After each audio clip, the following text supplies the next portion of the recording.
So good afternoon. Welcome back to the National Stadium. We are witnessing match number 16 in this Dream 11 Special T10 tournament. Saffron Strikers versus Cinnamon Pacers. The weather continues to be fine. Beautiful sunshine.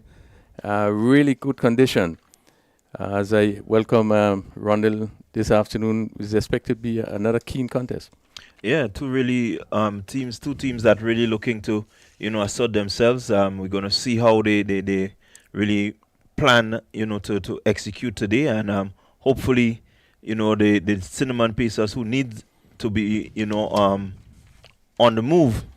They have been at the seller position for quite a while, and they would want to make sure that they begin to assert themselves and get into the top of the table. So it will take a lot of getting, but definitely we going to look forward to them putting out their best effort. Yeah, so probably we're going to make some more analysis of both teams. I think it's an important game for both teams, and we're probably going to do a little more analysis. But just before we do that, we want to go down to the middle and just to see who's going to take first strike today. It is toss time for match number 16 between the Saffron Strikers and the Cinnamon Pacers. Two teams who occupy two of the three positions in the bottom half of the table in search of a victory which can propel them up the table. We have with us here at the toss the match referee, Mr. Carl Felix, our two captains, Daryl Cyrus of Saffron Strikers, the home captain, and Michael Narayan of Cinnamon Pacers, the away captain. Mr. Match referee, over to you. Home captain, you will spin. Narayan will call. The call is a tail. And it is a tail. Cinnamon Pacers have won their first toss for the tournament. Michael Narayan, it must be a sort of a relief now getting your first toss calling right. First of all, on the tongue, the Almighty from USA. Yes, I've been waiting for the whole season to win the toss. And here it comes today. All right. So what will be the decision of the Cinnamon Pacers are winning the toss? Well, we're going to have a bowl first. All right, you had a victory, your first victory in the last match. A lot of things would have went right. Your batting would have clicked for you in that match. First total over 100. I'm sure you'd want to see your batsmen and your bowlers equally to the task today. And I think as long as we do both things correct, I think we will come out victorious in this game. First time you're bowling first in the tournament, what sort of total do you think you will be able to restrict the Saffron Strikers to? Anything under 80, I think is we have our batters to make that. All right, well, Mike, all the best to you guys in this match and the rest of the tournament. Thank you. Daryl Cyrus, another toss loss, asks the bat first. What do you think would be a good total you'd have to put down on the board today? I think a total anywhere above 100 will put the Cinnamon Pacers bowlers under pressure. You guys have been a bit inconsistent with the bat through the tournament, and I'm sure batting first today is something you want to get right. Yeah, of course, it's definitely still the preliminary stages, so I tell the batter just to lift their head, be confident, and it will work out in the end. After that performance from the last match from you guys, I'm sure you'd have had some words of encouragement to you guys to see how they can correct some of those errors from the past match. Yeah, definitely. I told the guys, as I said before, just to keep your head high, the tournament is not over as yet. Still a lot of games to go, It's still in the first round, last game in the first round, so it's definitely that we want to finish it up in. All right, well, Cyrus, all the best to you guys for this match and the rest of the tournament. All right, thanks. So that was the toss. Victory to Cinnamon Pacers at the toss, and they've asked the Saffron Strikers to bat first. There we have it. Cinnamon Pacers winning the toss, as was said, Rondell for the first time, and inviting Saffron Strikers to take first strike. Certainly, they would want to turn things around, and Saffron Striker also would have lost the last game, and they too will want to, turn it around to take 2 points in this game. Yeah, definitely. Saffron Strikers will want to, reverse their fortunes. They've played some good cricket, but as said, they're a bit inconsistent, and getting closer to the business end, they would want to ensure that they get things right and start structuring themselves properly so that they can really take advantage of the next phase of the tournament. Right. So we want to look at the teams. Saffron Strikers, Daryl Cyrus, captain. We have Gian Benjamin, Kem Charles, Yusuf Jassat, Ryan John, Shaman Lewis, Anil Matthew, Stephen Natram, Javel St. Paul, Rishan Williams, wicketkeeper Gian Benjamin, and Daryl Cyrus leading Saffron Strikers. Yeah, Cyrus will want to make sure that he gets a good turn out here today. But what is most important is that the Cinnamon Pacers, under the leadership of Micah Narain, will want to make sure that they get the momentum that, will see them move. And so his team is comprised of Che Duncan, Larry Edward, Jelani George, Maid Lambert, John Olive, Desron Maloney, Jade Matthew, Shondell Regis, Nkosi Saint-Hilaire, and Jonathan Taylor. Just a look at both teams, John. They'll know we probably have a minute or two. We could look at just to analyze both teams. Saffron strikers, key players being Daryl Cyrus. We know what he does in terms of a leg spin. Also have the ability to clear this boundary with ease. So he will be really key. Gian Benjamin, Dominican wicketkeeper, and we would have seen him in his last game. Has quite a array of shots. Not the big hitter, but certainly has the ability, to pick the gaps. And did have a good batting performance in the last game that he played. Ryan John, I would think another key player. One with his bowling and also being able to bat. So I think it will be key for these players together with Javel St. Paul's as some of the top players on this Saffron Strikers team. Yeah, they have shown that they have quite explosive players. The key here for them will be that they want to make sure that these players get off. They have to be selective. I think the wicket is playing in a way that, you have to ensure that you stay behind the ball. If you're going to put power to hit it, you get close enough to it that you can execute the shot well. And without that happening, definitely they're going to lose their wickets. We also have seen another test player in Sherman Lewis, who have represented the West Indies. So they do have some big name players on their team, and one would expect that these players gonna really be in the forefront. Yeah, really, what is expected as we see a beautiful shot of the downtown St. George, and here we are, right around the corner there. You would see us, the National Stadium right here. Quite a beautiful sight, St. George's. As we look at the Cinnamon Pacers, the bowling has been thereabout, but they would want to ensure that they become a little bit tighter.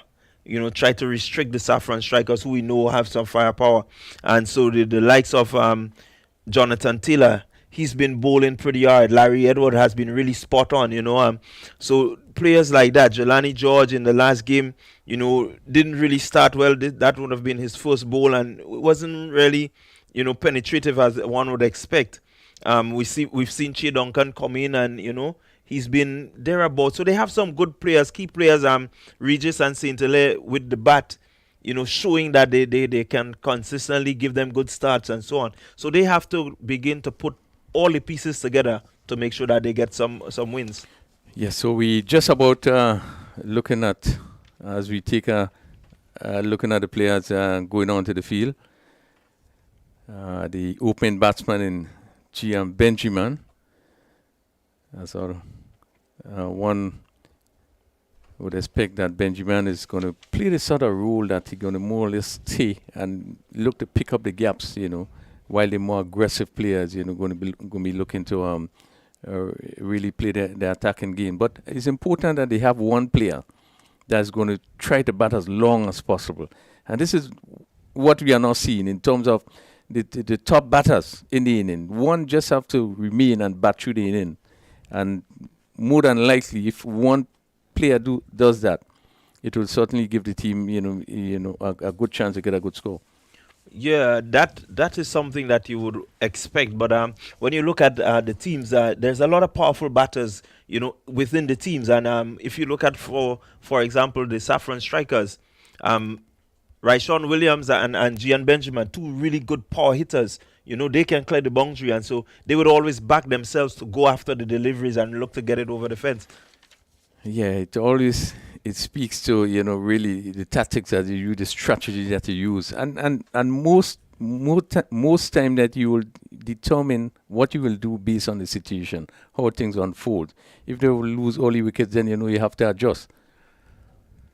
Yeah, again, we have to also give credit, as you say that we still need to give credit to the bowlers. I think the bowlers in this tournament have really done well, the use of the variation, the changes of pace, the off cutters, the leg cutters, slower deliveries. They've really put on a good show, the bowlers, and so it has made the batting, really tough out there. So Taylor it is that going to pick it up from this northern end. So we just about to see the first delivery.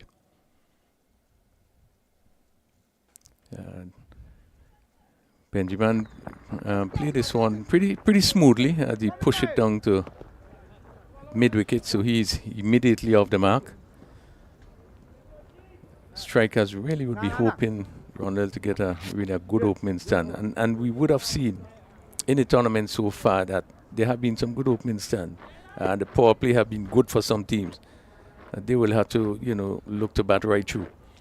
Yeah, the power play for generally most teams are in most games have been good, but at the same time I think the bowlers have done quite a bit, in terms of even if the power play is good, to restrict the totals, because we're not seeing much totals in excess of 100.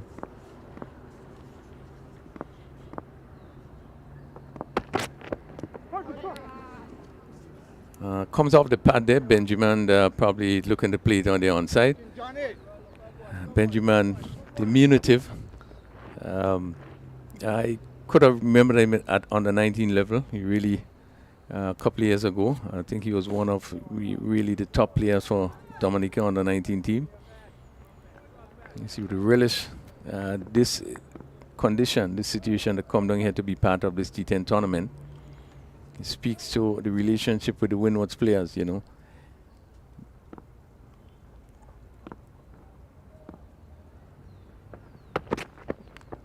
Outside the off stump, out caught, and there he goes. Benjamin looking for the drive ball, pitched up and leaving the right-handed Benjamin, taking the outside edge and beautifully taken by the keeper. Anil Matthew. Just mistaking a bit for Benjamin, but Anil Matthew it was, looking to drive. Yeah, I think a dream start there for Jonathan Taylor. Again, we see the tactic of the wider ball, and just asking the batsman to flash at it. And there was Matthew flashing and flashing and getting an edge. A simple catch to the wicket keeper, but again, an early strike. As I keep saying in this format, the way you're going to restrict the totals is to get wickets, and they have picked up their first wicket within the first over. Yeah, good fruited dismissal. And as we looked at the replay, that ball would have been called a wide because it just was outside the mark there, and Matthew really stretching, really not in the best position, and the ball moving away. So it made it very difficult for him. Took the outside edge, healthy edge, and taken by the keeper. And Cinnamon Pacers has striked Oli. Cinnamon Pacers only on 2 points. And they certainly want to add another 2 points to the tally, picking up an early wicket. Yeah, this is a really good start, a dream start for them. This is one of the ways that you would, ensure that you build pressure. There's one man back. It means that they have to really regroup. The sort of risk that they might take, they may have to, just hold back thereabouts, see what is happening with the wicket before you can really assert yourself, and these few deliveries could cost you. Say to Rishon Williams in at number 3. 3 balls stay right arm over. Your leg. It's 2 for 1 in the first over, Saffron strikers.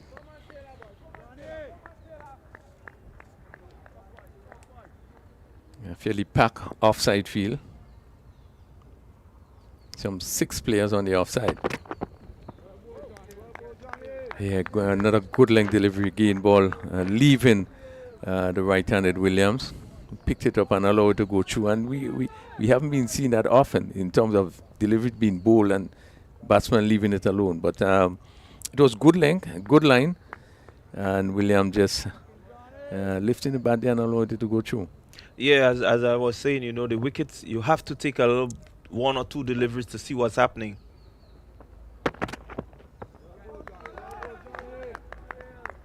Yeah, good line. Ball again moving away.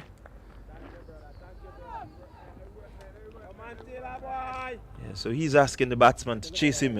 If you're going to get off to that frolicking start that you want, you got to, get that ball onto the bat. And so he's asking the batsman to come after him. Yeah, and it's so important as a bowler that you could stick to a line. He has been doing that well. 4 deliveries, all just off stump and moving away. This one taking the edge goes down to a fine third man for 4. Again, ball moving away. And Williams was on his back foot. Looking to probably hit a little bit squarer and came off the top edge and went down to where a slip would have been. And the field on the third man boundary really was wide, had no chance. So there we had Power 8 smashing 4. First boundary of the inning. Yeah, and really, a shot that in the context of the game, if you had a slip in, that could have been 2 wickets down, but Cinnamon Pacers opted not to use the slip, maybe concerned about leaking runs, but definitely with Taylor moving the ball away like that, I would suspect that they would have, at least instituted a slip. Yeah, I agree with you. Really, and really interesting and comment you made there, because with the movement that he was getting there, one would have felt probably that a slip, would have made a lot of sense. And that probably would have traveled straight to a first slip. Narayan pick it up from the southern end. Narayan, the captain of Cinnamon Pacers. Ball keeping a bit low. Loud appeal. And not out. The umpire Mason is on move. But that one staying down a bit. Benjamin looking to give himself room from the hit it square. We probably may have a look at it. Middle place. Yeah, as we look at it there, expecting it to go past him. A good decision by the umpire. I think just hitting him outside the off stump. Narayan getting it to move, but just drifting away from him a little bit. And that one would have missed the off stump for sure. Yeah, good decision by umpire. Ball just a bit too close to Benjamin for that shot, and it seemed to have come back a bit. So 7 for 1, second over. Narayan in his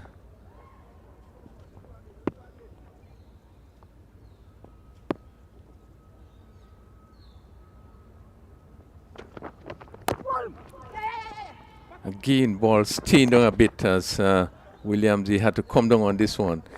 This maybe for the first time we seem to see the ball just staying down a bit, and Williams was equal to it and still picked up a single in the process. Yeah, I think the bowler there is trying to be more skiddy than really banging it in, looking for just to kiss the surface and get it to move.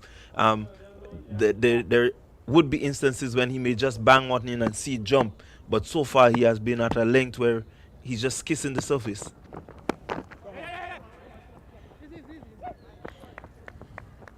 Yeah, good line by Narayan, keeping it fairly tight. Yeah, that's a good start for them. We know normally Larry Edward would come in and bowl a tight over. So if you can get him within the next over, that would build some pressure, and the batsman will definitely look to get going, because that would be the third over of the power play. So he needs to close off this over pretty well. Yeah, they would want to make sure that not much runs is scored in the power play. Another good delivery from Narayan. Not giving much room. And Williams could have only defend, push it back. It's 9 for 1. What was good about that, the delivery?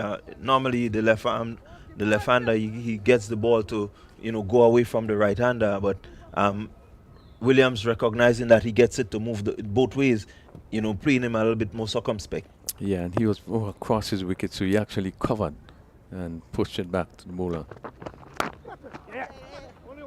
Well played. This one steered down to third man. The fielder feeling square, come around and just bubbled out of his hands there and go over the rope for another power 8 smashing 4. But in full control was Williams there. Shortish delivery, leaving the right hand, and he got on top of it and steered it.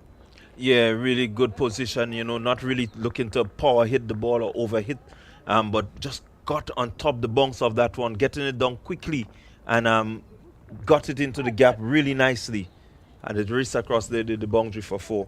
Yeah, shot that should give him some degree of confidence. 13 for 1. Williams on 9. Benjamin on 2.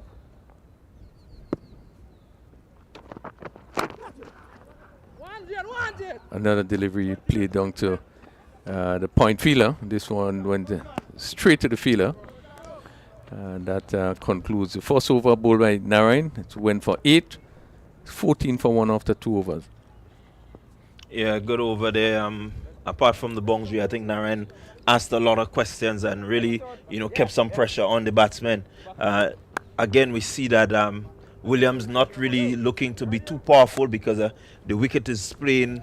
You have to ensure that you look at what's going on with that wicket, because once you get into the surface, the ball tends to hold up, it tends to turn, it tends to grip a bit. So really good play in there. Yeah, and it is so important when you look at what is happening in terms of how the wicket is playing, early wicket. You have to adjust, and we see Williams, they're not trying to do too much.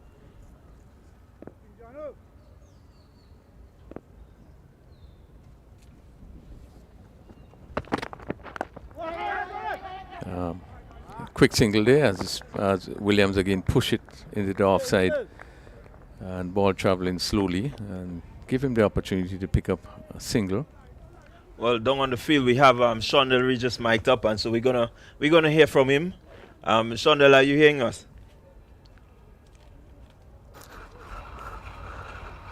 Are you hearing me? Yeah, we're hearing you, Shondell, pretty well. What are the conditions like out there? The condition is pretty hard right now. So the boys is, hold on. Oh yes, there's. Yeah, I was saying it's pretty hot out here. So it's about conserving your energy, because we have to go back right to bat and score whatever runs Saffron strikers post. Well, you seem to have a good start, getting 1 wicket very early, and so far your bowlers have looked to restrict. How do you assess the pitch from here? Well, from the start of the time, I realized the wicket is a bit too pace.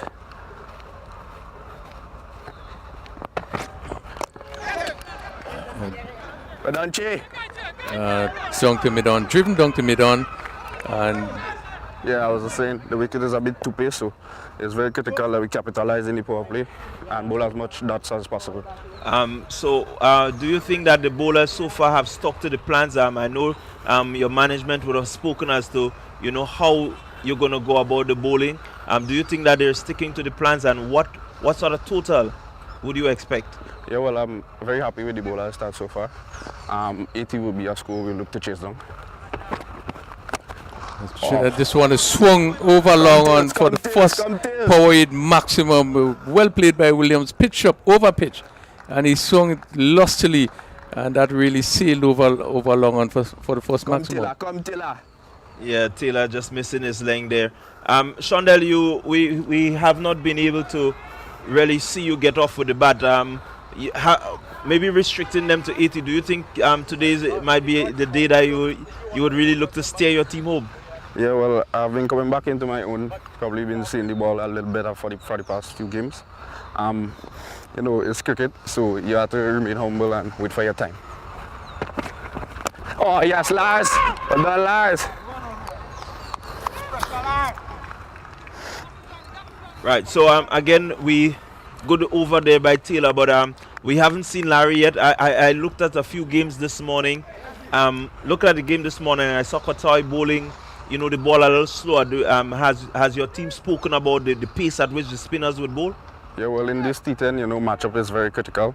A bit of right-handers in the dugouts too, so we're saving Larry for probably the right-handers, so he can capitalize on most of the wickets.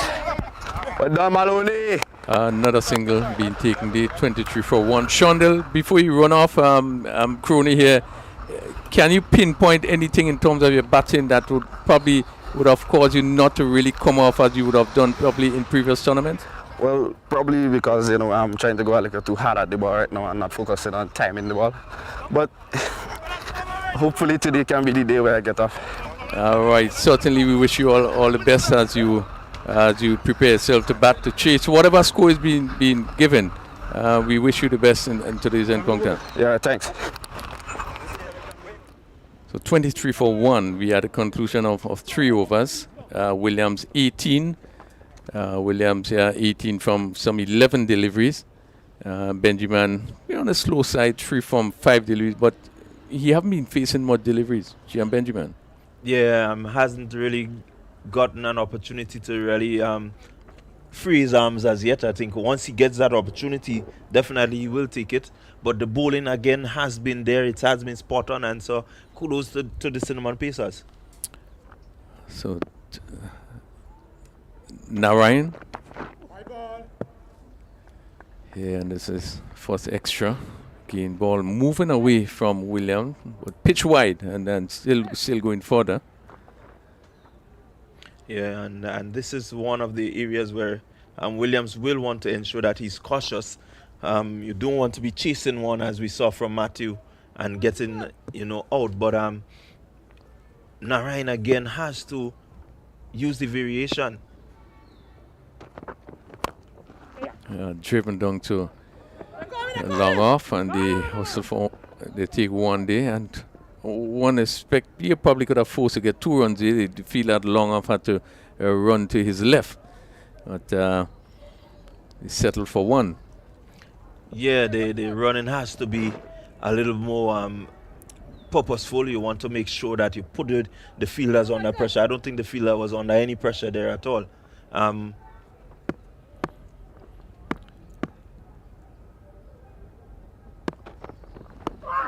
And hitting across this one. He's out leg before. And ball pitched up. Benjamin going right across it. Maybe looking to hit it to mid-wicket. Missed. And you could see Benjamin himself knew from the time he played that shot, that he was hit in front. Another fruiter dismissal. Benjamin leg before to the bowling of Narayan, and only scoring 3.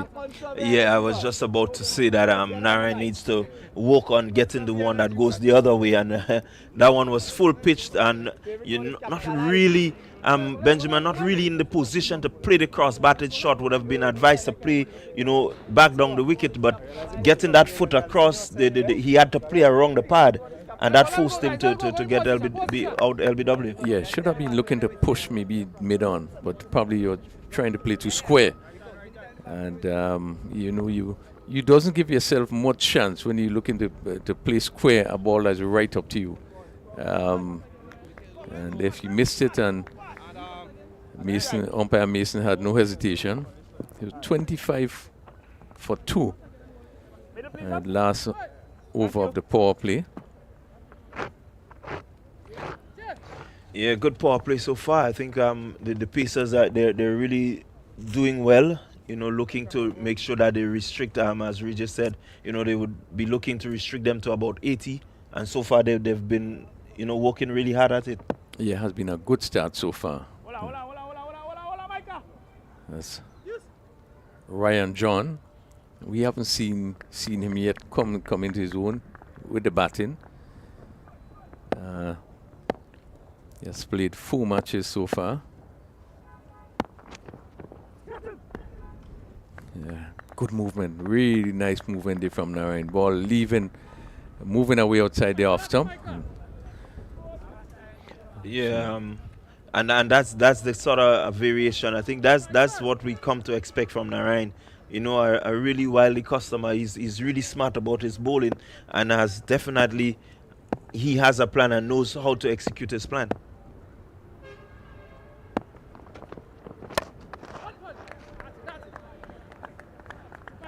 Good line, not giving much room. This one stroke powerfully back. Narayan in his second over so far, picking up 1 for 10. And he's bowling to 1 slip. And the third man backward point, cover on the boundary. Cover and long off. Again, pack off side field. Oh.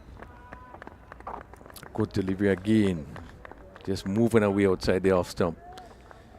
I think Ryan John would understand it, probably understand the situation. Not looking to do too much, but you'd probably want to settle in and see how far you could take this team. Yeah, I think between the two of them, one of them needs to maybe bat the complete innings and have the others bat around them. A hit straight back, and this gonna go down to the boundary. Good stop by the long off fielder there, but powerful shot there, and probably just went through the hands of Narayan. Yeah, I think Narayan really did well to get out of the way of that one. It was hit like a tracer bullet back at him. John, we know he's a powerful striker, and as long as he's out there, you're gonna get these types of hard-hitting strokes coming from his bat. But most importantly, he needs to remain at least to the 10th over. Yeah, we know his ability in terms of striking the ball. He hits the ball very hard, and we haven't seen him play that sort of inning in the tournament so far. He has played some four matches, and really didn't seem to get to come off in any of the games the way we know that he can. He's batting on number 4 here, and with 2 wickets down, as you said before, he would want to bat as long as possible, right up to the 10th over. Yeah, and that would ensure that he gets some runs under his belt, a little time out in the middle, and really help to set up. The left arm, Larry Edwards. Hit down to long off. Larry Edwards, one of the Volcano players from St. Lucia. Yeah, and I heard again Regis mentioned the matchups, and this is quite a matchup, John versus Edward. It's something that when you look at the nets for the Volcanoes, they go at each other pretty hard. So definitely it's a good matchup for them. Hit, where does this one go? Cover, comes wrong, and takes the catch, and really big wicket there, fruited dismissal. Ryan John Williams looking to probably clear mid-off, and not being able to get hold of this, went high in the air, and it was an easy catch taken there by Mike and Narayan, and Saffron strikers really fall deeper into a bit of trouble there at 27 for 3. Yeah, a bit of trouble there, spot of bother as we would say. Looking to really launch at that one and maybe get it, as you said, over the mid-on region. Again, Edward moving that ball away, and he was just able to get the edge of the bat and went way up into the air, but an easy, simple catch there by the man coming in. What was important with that delivery is that he slowed it up. He pitched it wide, so he had to reach for it. And even as he slowed it up, it still was turning away from him. So he really had to probably leave his crease if he wanted to get to the pitch of that delivery. He stretched, trying to hit it some way over extra cover or long off, and only ended up being caught just at backward point. Yeah, so again, the pieces, I think they're showing that they've done their bit of homework. They're showing that they understood where they went wrong, and somehow they're looking to capitalize and move forward in this tournament. So we into the 5th over, 27 for 3. Natron just push it back to Narayan, to Edwards rather. Yeah, you can see him just slowing it up, not trying to push it through. And then when it's slowed up, you then have to think, it's so much more difficult, because you have to think whether or not you're going to come out, whether or not you're going to play back. You sometimes have to look up.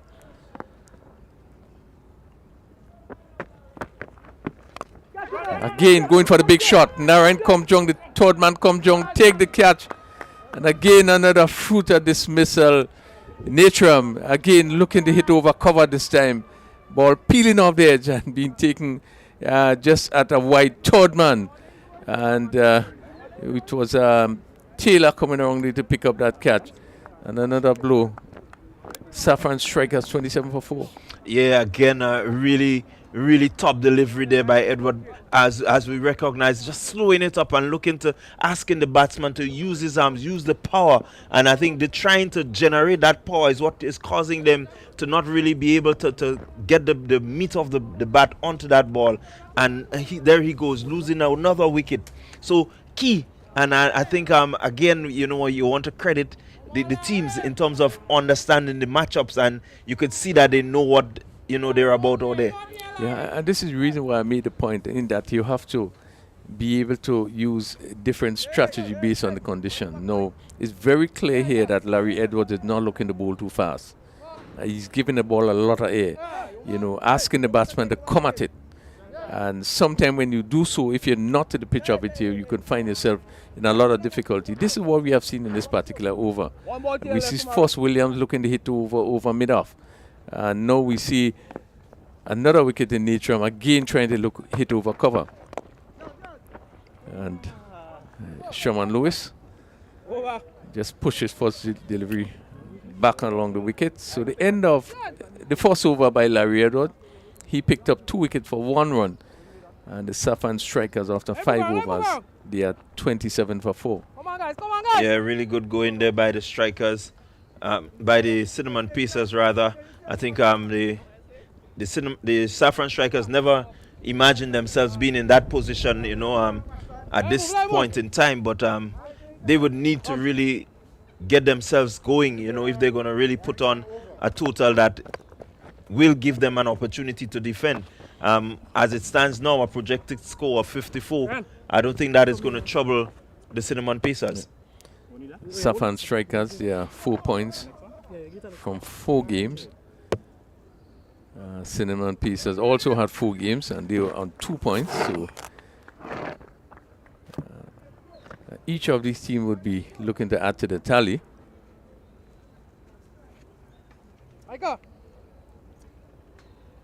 John Olive it is, I'm going to pick it up, southern end. And he would bowl to Ryan John.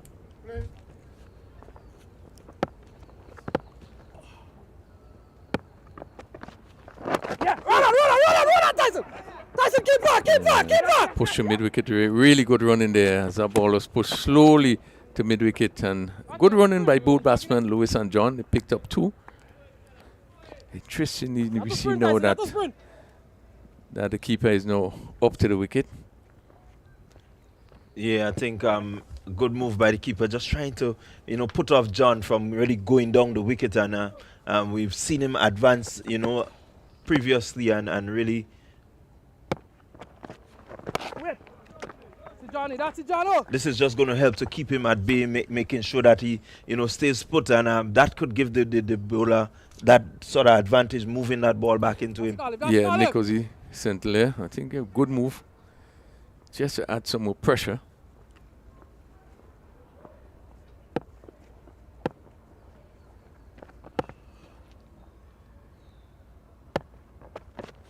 Yeah, run out!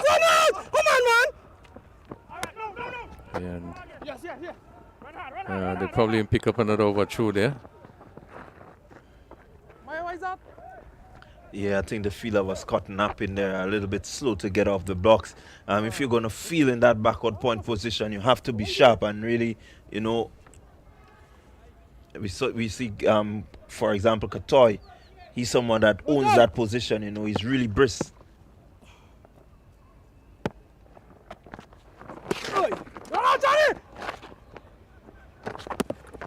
Yeah, another extra leg by. Just to come back to that backward point position, and it's probably one of the most difficult area to feel in that backward point. You have to be quick. You have to be able to judge very well. Ball going to that position normally goes very quickly, and based on how it is hit, you know, it could go behind you. So you have to be so.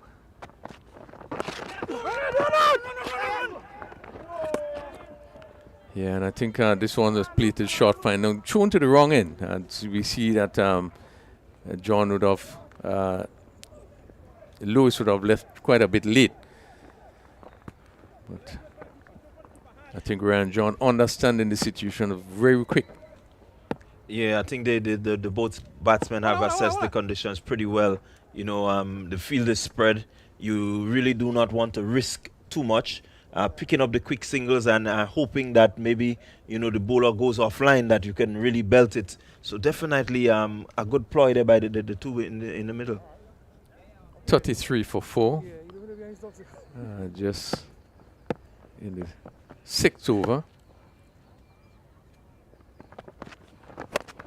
Hit down to long on. Let's see. Go over that long on fielder for another point maximum. Good shot by John. Ball pitched up and really had the room to swing. I think for a minute there he had his heart in his mouth, you know, not really getting that one too far over the boundary, and knowing that it's Larry Edward down there. Anything lower, Larry definitely would have made an attempt at it. I think for some time there he was quite concerned as we look at it on the replay. Getting good connection, but going, and yeah, just being able to clear the man there. So good shot by John. Again, once he's out there and he's able to strike the ball like this, definitely Saffron strikers, they're going to get up to a total, you know, that is chaseable for them. So it's 39 for 4. 6 overs completed. Welcome 6 for Saffron strikers. Boundaries have been yeah,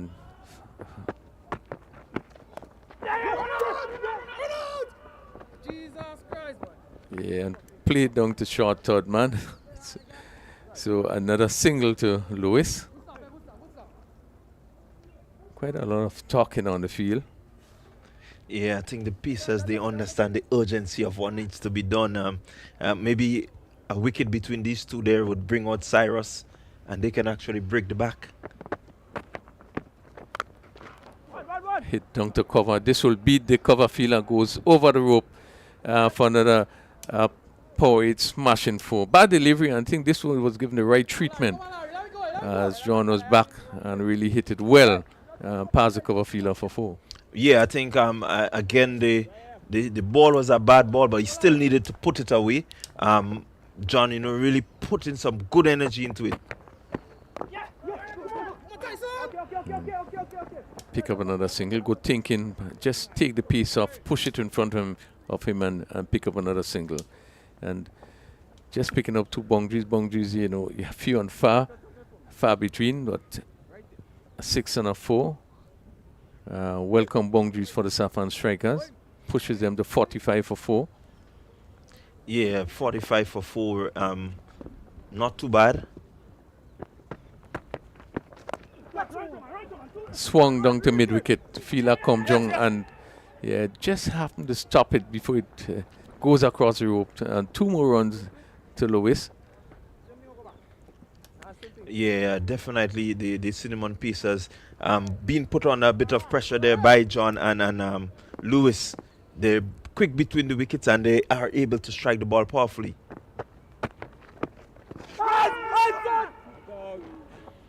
You pick up another extra there, but these are 2 experienced players on the Saffron strikers team. So you'd expect them to use their experience just to push it around, pick up the singles, pick up the twos, and they have been very aggressive running between the wickets.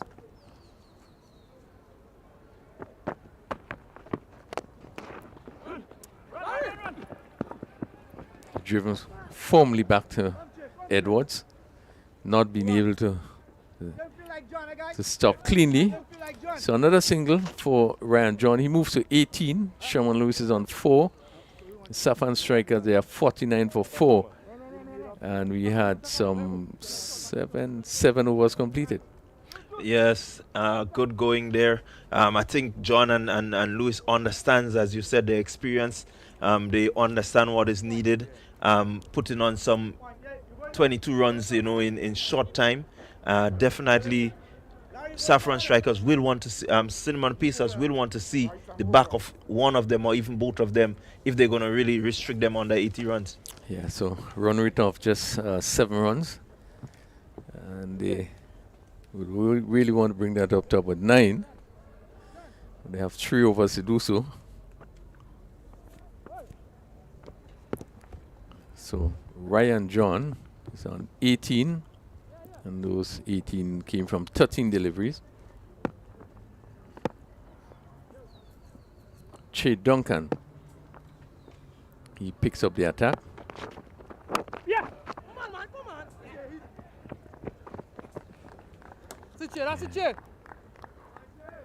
So Jones moves to 19 with that single. It was 50, 50 up. 50 for 4. 7.1 overs. Yeah, at this rate, they're going to get just about 70. I think they would be eyeing the 100, definitely.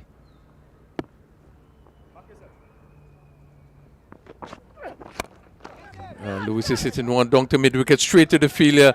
Another fruiter dismissal there. Just swinging this one, and that fielder coming off the boundary there. Jonathan Taylor again taking that catch. And Saffron Strikers losing the 5th wicket into the 8th over. There's 50 for 5. Yeah, good strike there by the Cinnamon Pacers. Again, as we keep saying, you know, the best way to restrict any team in this T10 format is to get wicket and to consistently get wicket. And so they've been getting in there, you know, really just pegging them back. John, the experienced John, is still out there. Lewis goes. Here comes another batsman who is able to really generate a good deal of power when he's striking. But is it too early or is it just the right time? He has to calculate and decide where he goes, how he goes, if they're going to really get up to a reasonable total. So Tyson taking that catch down on the mid-wicket boundary. The straight, it was good movement by Tyson. He really moved nicely to the left and comfortably took that catch. So St. Paul had a good knock in his last game.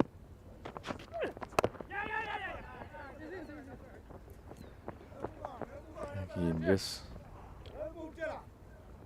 it's defending there, just coming off the top part of the bat. So St. Paul is immediately off the mark. 51 for 5. He was making the point, had a good knock in the last game. You seen him clear the boundary a few times. Yeah, he's a really good, powerful striker of the ball. Once he gets set and he understands the nature of the wicket, he can be explosive. Hit down to long off, ball traveling really quickly and going through the fielder down on the boundary and across the road for another power 8 smashing 4. Yeah, I think Duncan missing the length there and just getting a little too close to John, who we know can hit powerful down the ground, and again showing that power that he has. I think the keeper being back also gave him the freedom that he needed.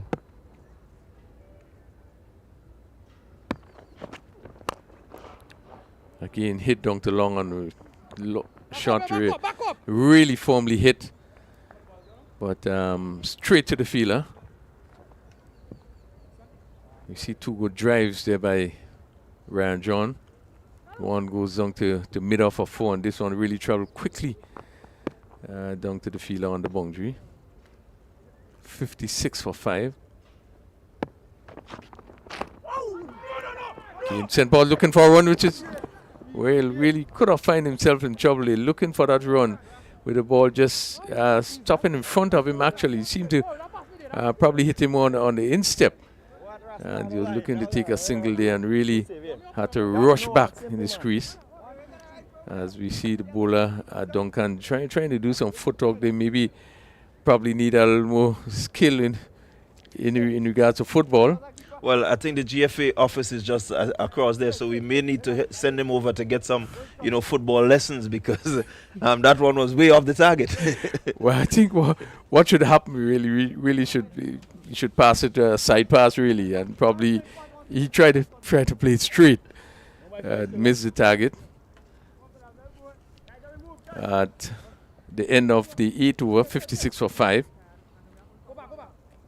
Strikers really have been struggling, but a lot of credit, as you said, have to be given to the Cinnamon Pacers bowlers.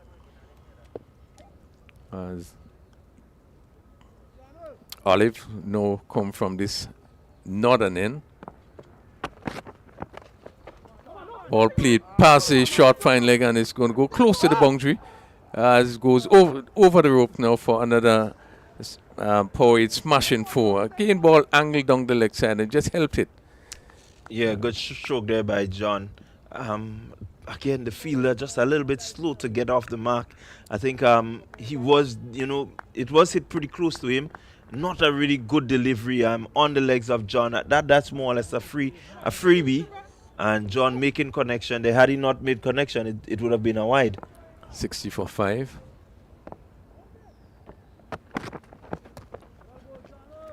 Looking for the drive again. We've seen here that Sentinel staying up, and we could have seen the difference even in that shot. He wasn't able to move out and really swing as he probably would have been doing, and stood and just swung. Really didn't made no contact. Yeah, good comeback by the bowler. I think the length of that delivery was key. Hit straight, and this one goes in the air. The long off coming around and takes the catch, and another really power fruiter dismissal. John looking to clear long off. Yeah, again, the length of the delivery as we look at it on your monitors, just sort of back of a length and not really bouncing, and John looking to get it over the ropes, succeeded in just getting it way up into the air. Regis taking a good catch running around, but the intention was good by John, looking to hit straight, looking to hit back over the bowler's head. So 60-6, and the important wicket of Ryan John. Had a good knock. John really had a good knock. Probably that's his best knock in the tournament so far. Yeah, he looked good out there, striking the ball really nicely. Again, still hoping that he could have, really gone through the innings, because a player like him being out there is really a danger to the Cinnamon Pacers, So definitely that's a big blow for the Saffron Strikers. Yeah, had 3 4s and 1 6 in that knock of 28. Daryl Cyrus. Ball in the air. Let's see the backward point. Comes around and takes the catch. Another fruiter dismissal. The ball pitched up and not getting hold of it. Coming off the edge and going to what should be a backward point position. More White Toadman. And again. Yeah, the Pacers, they're on a roll. They're really on a roll. Good bowling, good pressure out there on the Saffron Strikers. The Saffron Strikers seem to be imploding.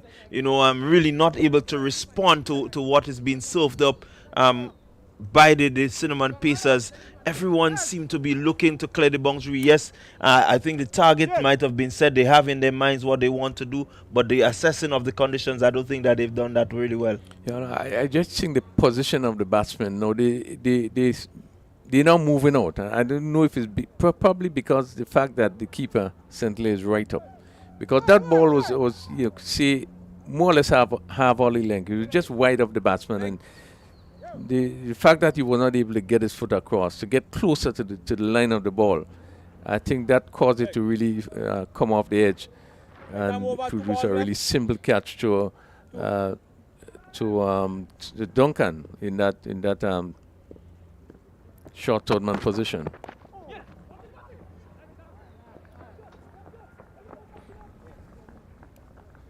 Yeah, again, the keeper being up, I think that added that bit of pressure onto the batsman. He couldn't really move out as he wanted, and so definitely they understand what is happening. The Cinnamon Pacers, they understand the players that they're playing against, and they've responded really well. So Jamie body off the mark with the first delivery that he faced. Now the left-handed St. Paul. Kane pace off in this delivery. You can see St. Paul looking for the big hit and had to adjust and push it on to mid-off region where Nairan, Mike and Narain would have fielded. So, and that completed the 9th over, 62 for 7. And the Strikers just seem to be up against it. Yeah, good pressurizing over there by John Olive. A really important one. Was able to strike, some important blows. Picking up 2 big wickets there. I think 2 key wickets for them, where they can see themselves, really restricting them under that 80 total. It will take a bit of a hitting for St. Paul if he's going to bring them over the 80-run mark. And we just wait and see. Yeah, 2 big wicket experience, Ryan John and Cyrus.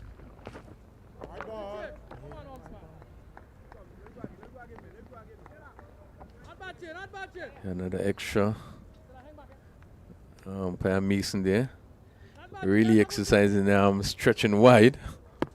Yeah, but at this stage, I would give up the wide just to have St. Paul out trying to fetch one. Hit down to mid wicket. Looking for 2. This can be 3. Let's see what happens. Really good work there. Not taken by the keeper, but really good work by that. Looks like Larry Edwards coming off the boundary there, and really picked up smoothly and rifled it, returning. And St. Clair was not able to collect. Yeah, that was a piece of art. Really, really, really smooth. Just within the flow of his stride and picking up and still having the power. Hit straight. Let's see.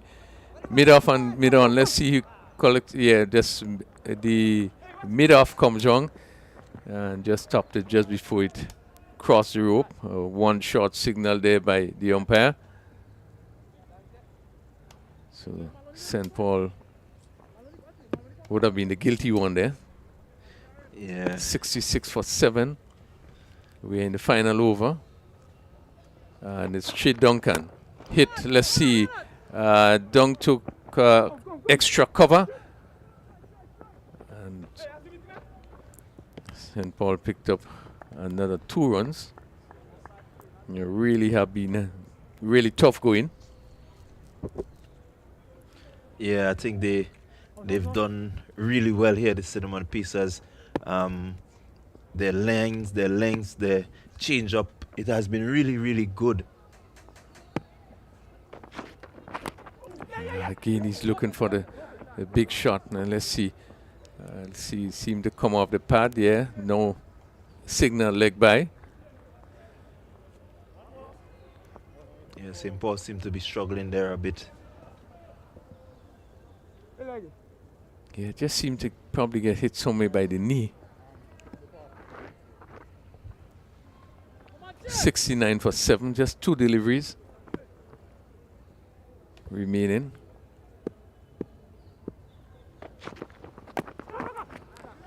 Again, into the pad. Seemed to come off the bat there. Let's see what the umpire signal. Yeah, got some bat onto this one. Jimmy Buddy looking for the big drive. Yeah, again, Duncan bowling a really important over and doing really well so far. Yeah, so far picked up 1 for 14. And with his final delivery. St. Paul's get this one down to the 3rd man boundary for a powered smashing 4. Final delivery, give him some room there. He's looking to smash it, come off the edge, and just going through where a 4 slip would be. And going down fine to the boundary for 4. So the Saffron Strikers, 74 for 7 at the end of the 10th over. And really, they will be probably a little disappointed or have expected probably to get a lot more than 74. But just seem to be, struggling from the time they started. Yeah, I think the loss of the early wicket, sort of pegged them back a bit. And they kept losing wicket consistently throughout their innings. Good work by the Cinnamon Pacers in terms of bowling and sticking to their bowling plans. I think this made it even more tough for them that they actually were able to stick to their plans, and a well executed outing for them.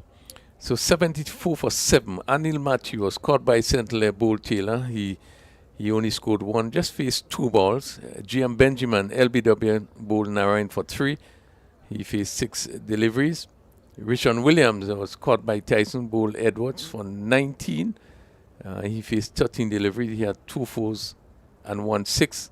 Ryan John, who had a fairly good inning, and he was caught by Regis of the bowling of John Olive for 28, hitting 3 4s and 1 6.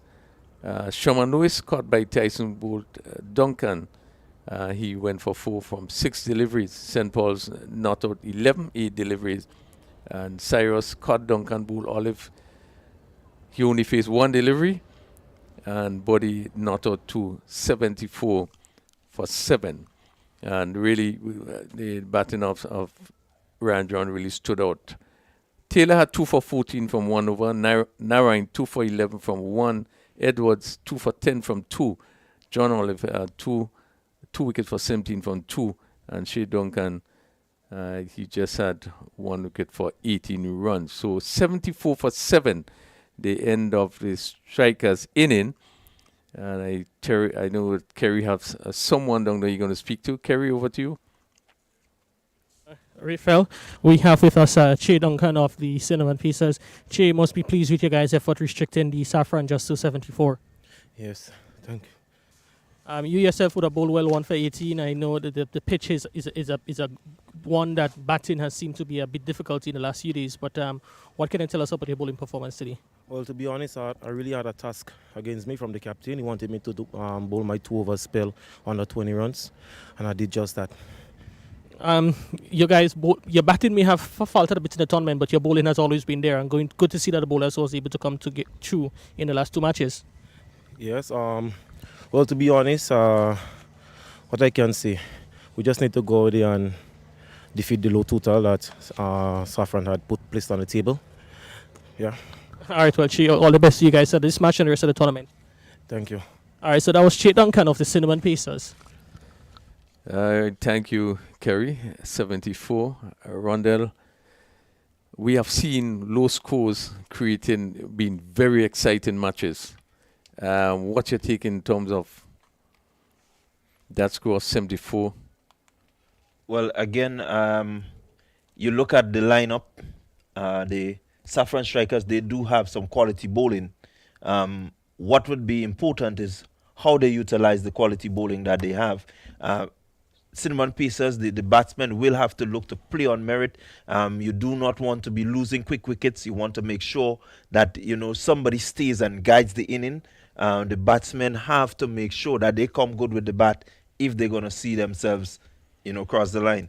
Right, so we actually we are waiting the reply. Cinnamon Pacers would want to move up to 4 points, look to get 75 for victory. And until we start that second inning, we're going to take a short break, and we hope that you're going to join us in just a few minutes, maybe 5 minutes from now.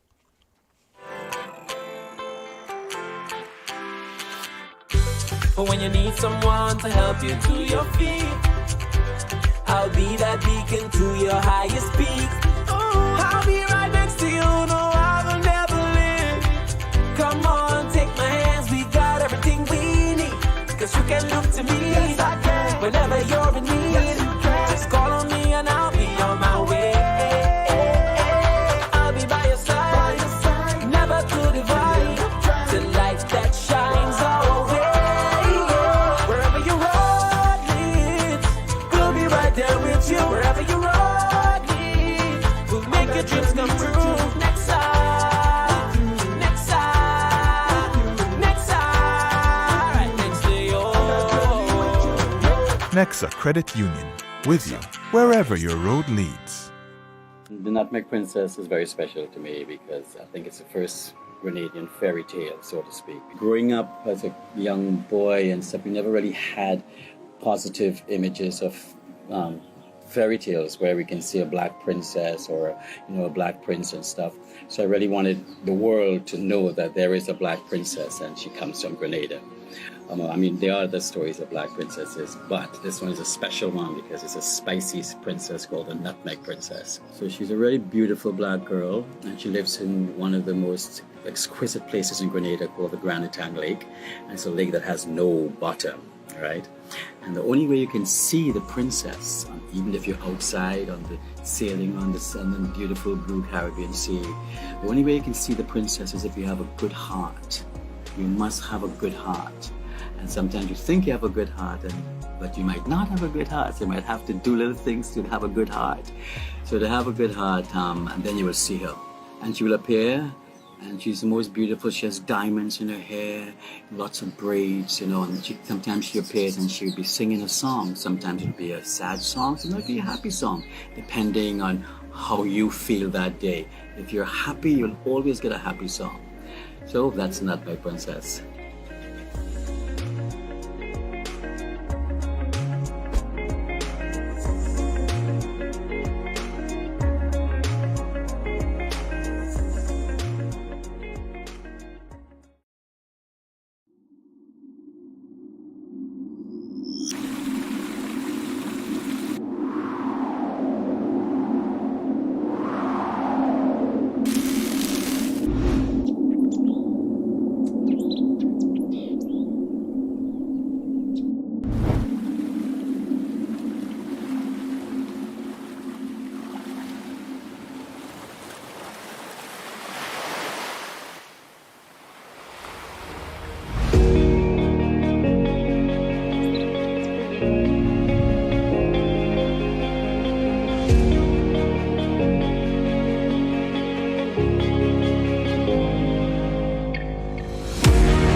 Well, at 74-7, it was some serious hemorrhaging for a moment from the Saffron strikers.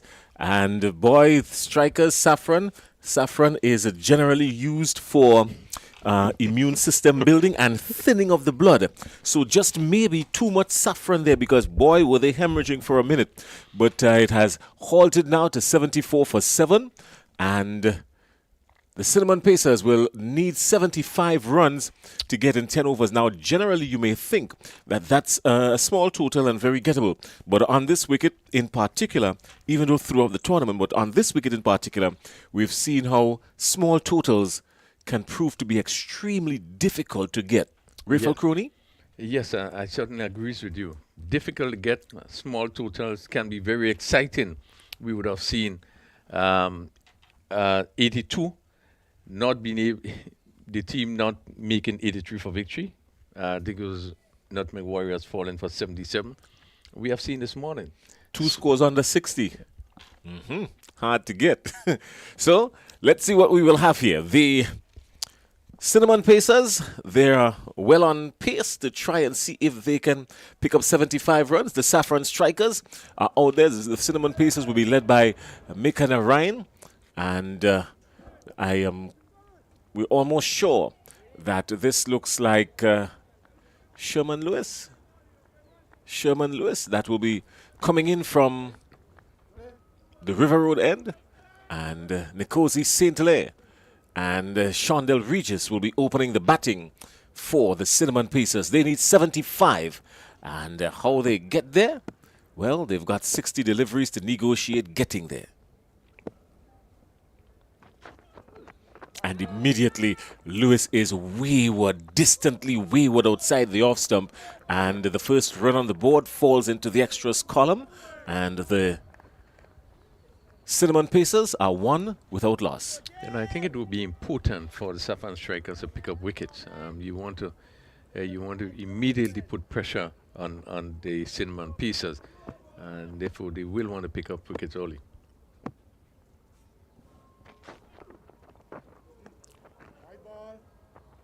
Again, this one called wide because of the height he get in the back he put into the wicket. There's a lot of assistance here for bowlers who bend their backs. You want to bring that a little closer to the batsman. Let it make sense, like how we saw. I think it was Johnson losing his helmet this morning. Better well angled, but this time danger here. Oh, this should have been caught. But some slow work down on the field, down on third man down there. That looks like Ryan John. He really took, well, he probably lost it in the sunshine. Not sure. But it was in the air for a while.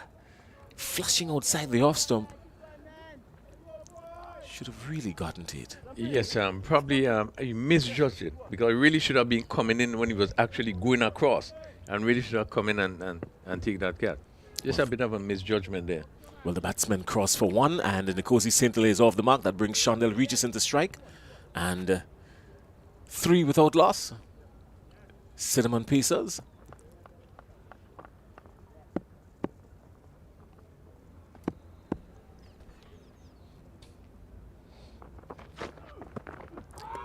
That is good. Delivery, good aggression from the bowler, even though that one was down the leg side. It wasn't too far off. Was penalized for it, but that's not a bad delivery at all, Crony. Yeah, it looked pretty close from here. We probably might get a chance to look at it. And the batsman there was given inside of his wicket and just looking to turn. And just pass just outside leg some of his hip there.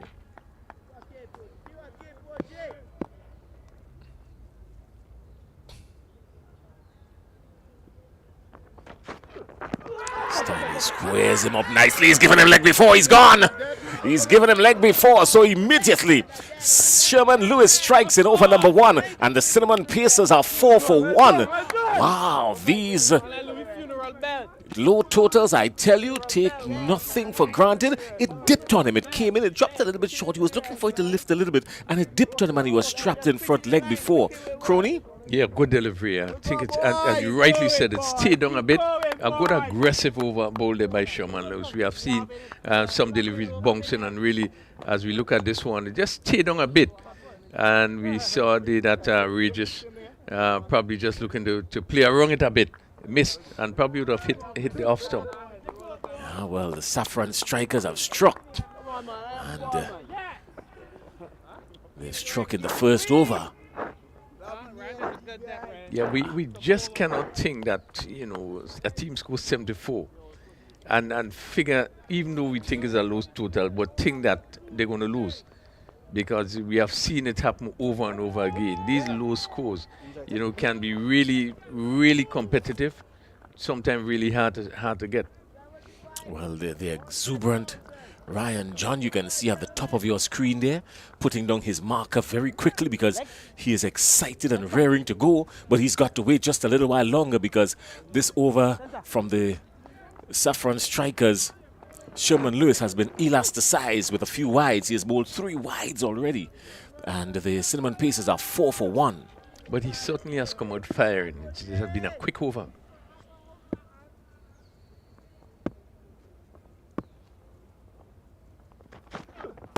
This time, Maloney's on the front foot. Correctly so. This wicket has shown some level of inconsistency from time to time, so the safest is to play on the front foot. You've got the headgear and the protection, and you want to play on the front foot all the time. Yeah, it's safer to play on the front foot, particularly for the balls keeping low. If the ball is going to bounce, you'll have to drop much shorter, give you time to get back. But to the wicket, probably just a little uneven. Might be wise to play on the front foot.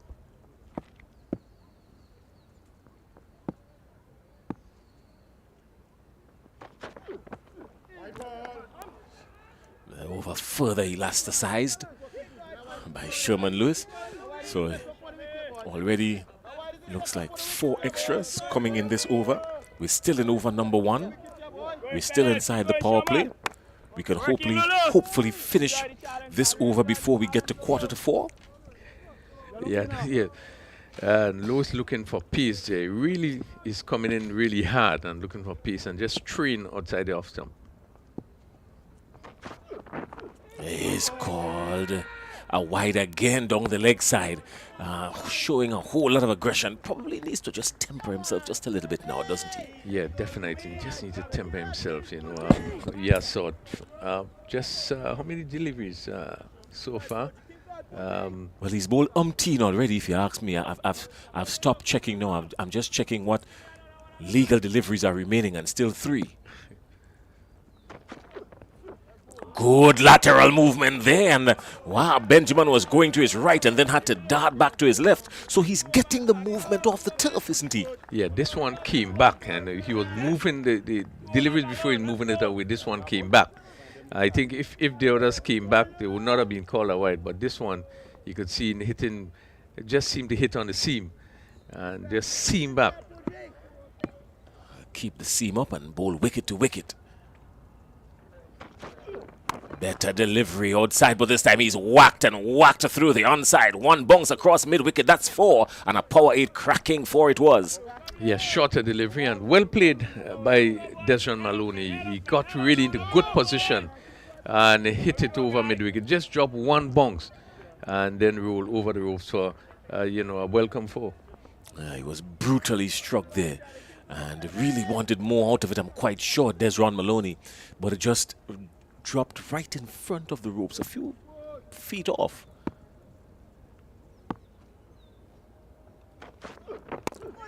This time he's playing it gently into the onside. And some work there, coming around and fielding and from mid-wicket, so just the 1. And finally, this over comes to an end. The first over from Sherman Lewis. It comes to an over that has yielded 11 runs, but more importantly, has picked up the wicket of the dangerous Shondell Regis. Yeah, and good over Pacer scoring 11 runs. The run rate is really good there. Just happened to lose the wicket of Regis. Regis, was saying that needed to temper himself with the discussion with him, but again, just playing across the line a bit. And not being able to get off. But again, we saw Lewis in this particular being very aggressive. He came in, bowled some quick deliveries. Just was guilty of straying a little bit wide out the off stump and down the leg side. Well, those folks in those homes there always enjoy some good cricket because they're generally perched on their verandas and enjoying some good cricket, always having the best view. The spectators with the best view comes from those hills, the Darbo Hills, just behind us. And Ryan John is bowling outside the off stump. He's asking questions here. He is firing in, Ryan John. He smells something happening here and he wants to get in on the action. Well, I think he knows how important the wicket of Maloney is.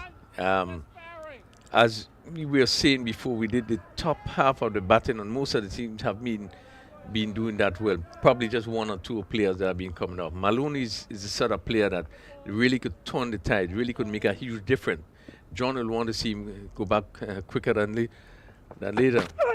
He's pitching this one right up in the block hole, and expertly played by Maloney. He's gotten down on it quickly and just ambles it out to the offside to cover for just one. Yeah, ball pitch up and push on to mid-off. Easy single. Yeah, a lot of chat on the field. Players know each other well. Look like more cover. The fielder from mid-off went around. But anyway, there's a space there. There's a space in cover. It seems a little bit vacant, so a firm push could get you a boundary. Yeah, between extra cover and mid-off.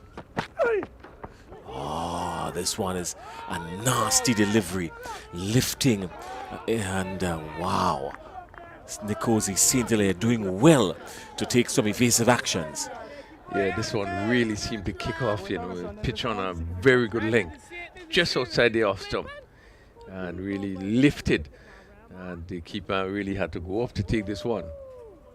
The bowlers just seem to be bending the back a bit. I guess they would want to make sure that the sort of start will really push back Cinnamon Pacers.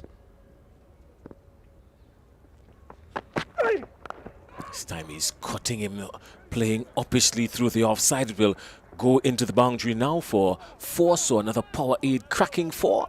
And good shot by Nkosi St. Hilaire. Was always in control of it and just played it neatly, guided it into the offside for 4. Yeah, well played. Shot of a length delivery, and as it lifted, he gave himself room and steered it over point.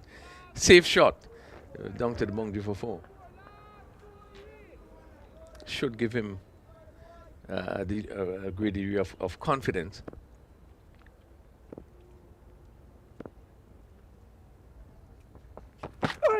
This time he smacked him and this is gone. It went like a tracer bullet all the way out to the boundary. That's what you call a power 8 cracking 4. He leant it and it scorched the ground on its way through. A superb shot. Over pitch by John, and St. Hilaire gave it the full treatment. He drove powerfully. The man at cover just had to run back to retrieve it. But a really good confident shot by St. Hilaire.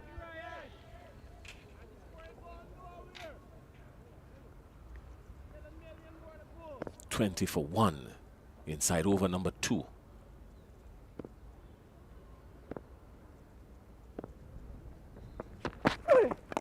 This time he's turning it into the onside, just picking up the 1.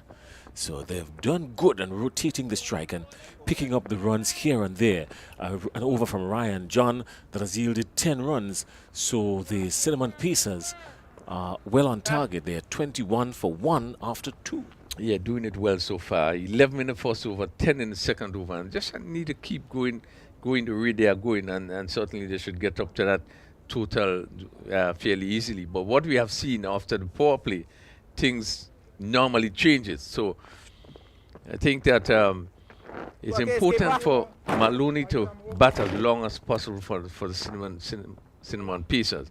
If they're going to get up to that score, someone have to stay, and keep the innings together. Darryl Cyrus has been launched into the attack. The captain for the Saffron Strikers has a very unique action as a spin bowler, and he does get some movement. He does cause some trouble. Wrapped on the pads and racing down for the quick single. So Another one to the extra. Leg buys. Doesn't give the ball too much flight. Daryl Cyrus kind of rushes it through the air with a unique action, I like to call it. Yeah, I'm not so sure if that's the best thing to do. You really push through that fuzzle quickly. He's a leg spinner. That one was fairly quick.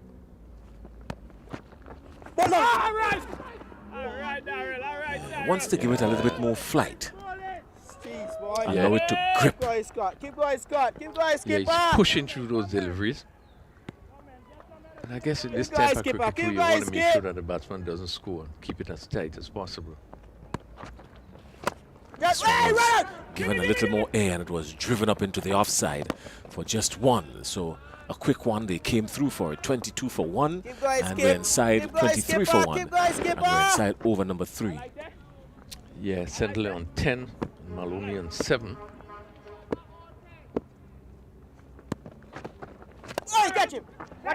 Peeling off the outside edge, beating the man at backward point. The race is on and the tidying work is completed, but it doesn't stop the batsman from crossing for 2.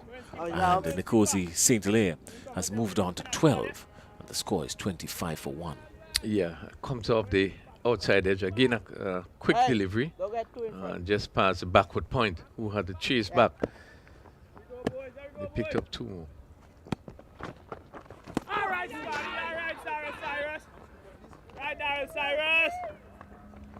Looking for the heave, looking for the hoist. Keep going, Scotty. Yes, Sentinel just had to be a little cautious there, and I think Maloney is doing the right thing to call him down to have a discussion with him. But Cyrus is pushing through those deliveries, and yet he was trying to hit probably a crosser, and it was close to him. So Maloney would have rightly.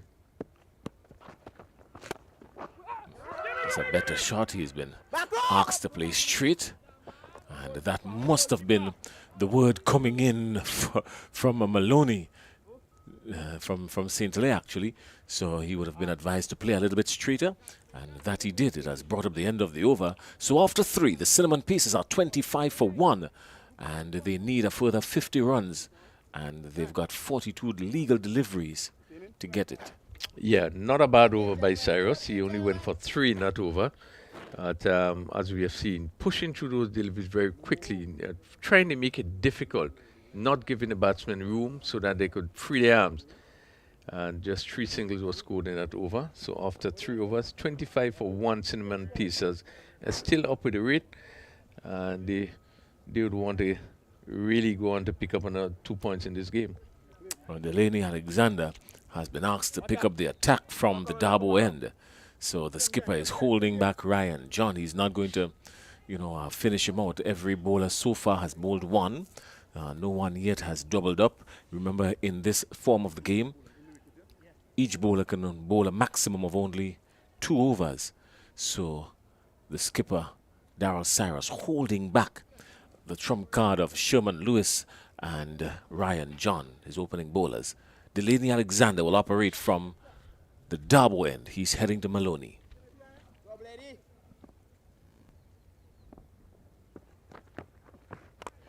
This time he's pulled away into the onside. Mid-wicket comes into play, just 1. Yeah, they would have made up their mind just to take a single there, but if they really rush it, there's a little bit of misfeeling, bubbling with the feeler on the boundary there. But I think only they made up their mind just to settle for the single.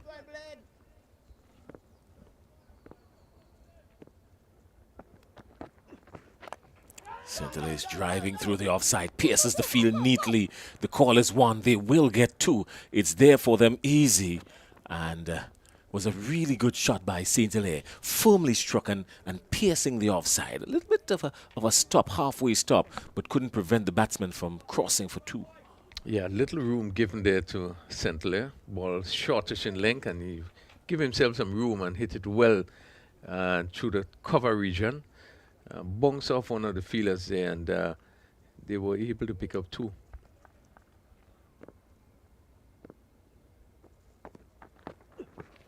This time he's belting it down the onside. The call is catch it. A miss there by Ryan John. He was waiting, hoping, looking for some sort of for someone to say, well done. Didn't even know where the ball went, actually. But eventually, the batsmen were only able to pick up one, was firmly struck.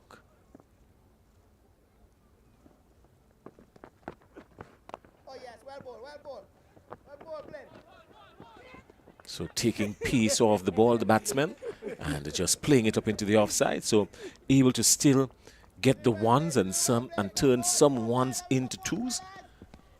Yeah, so important. Maloney, they coming down the track looking for the big drive and had to adjust because of the slow delivery and push it out on the offside.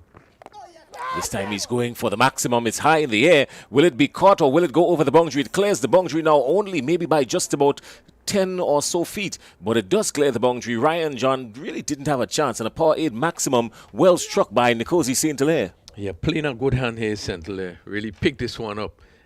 Just outside the off stump and hit it over long on and just clearing John, who is on the long on boundary. Really a welcome 6 there by Nkosi St. Hilaire and pushing his score to 21.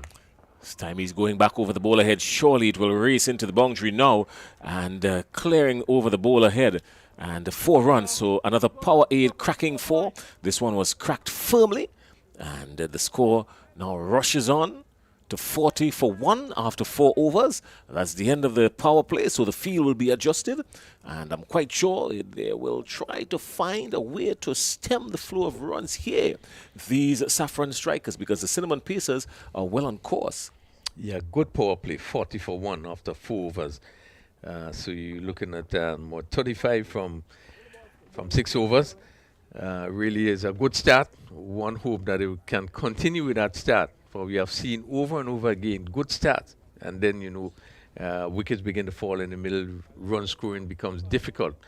That first over from Alexander going for 15, and the Cinnamon Pacers, I would think, would feel now that they're in the driving seat at 40 for 1 after just 4 overs. Well, when wickets do fall, they fall in a cluster, and when runs are scored, the batsmen are pillaged and plundered, so there's no fair balance at all. Everything happens from one extreme to the next. Everything is dealt with in extremity here in this competition. Cinnamon Pacers 40 for 1. A quick Dasani water break, and they will get back into the action. 35 required and 36 deliveries to get it. You still fancy the Cinnamon Pacers in this one? It should not be difficult, but anything can happen.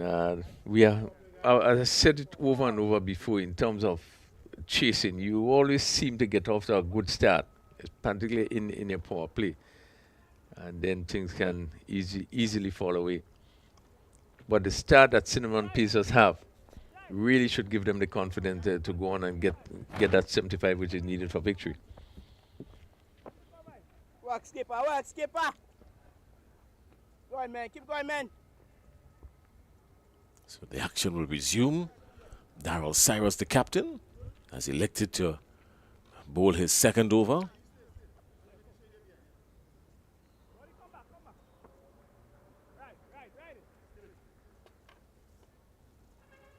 You have 5 inside, eh? 5 inside.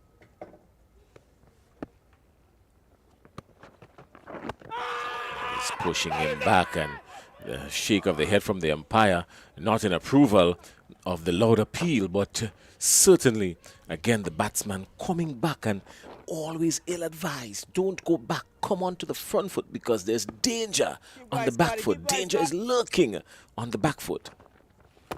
This time he's playing him onto the offside. And no run, so another dot ball.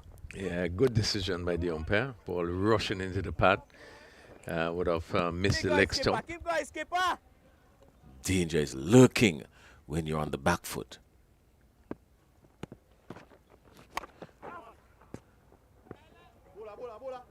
Miscued into the onside, but will still pick up one. Yes, Cyrus, I think Maloney missed out on this one. Full toss looking for really too much power there and just dragged it down to the mid-wicket fielder on the boundary. But had the opportunity really to dispatch that full toss.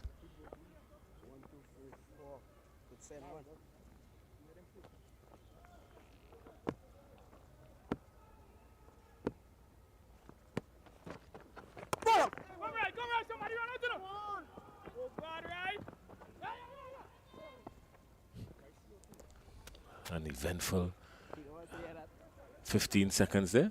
Very eventful, but just one coming off of it still. Yeah, an exciting over by Cyrus, bowling pretty quickly. Keep going, boys. Keep going, man.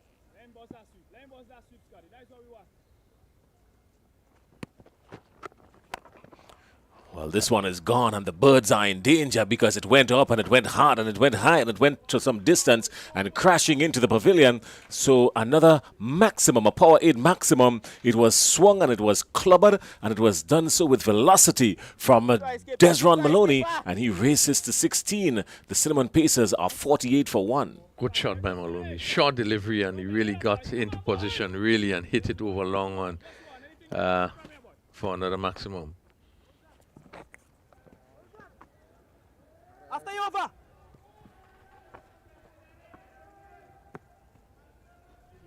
Really good reply by the Cinnamon Pieces.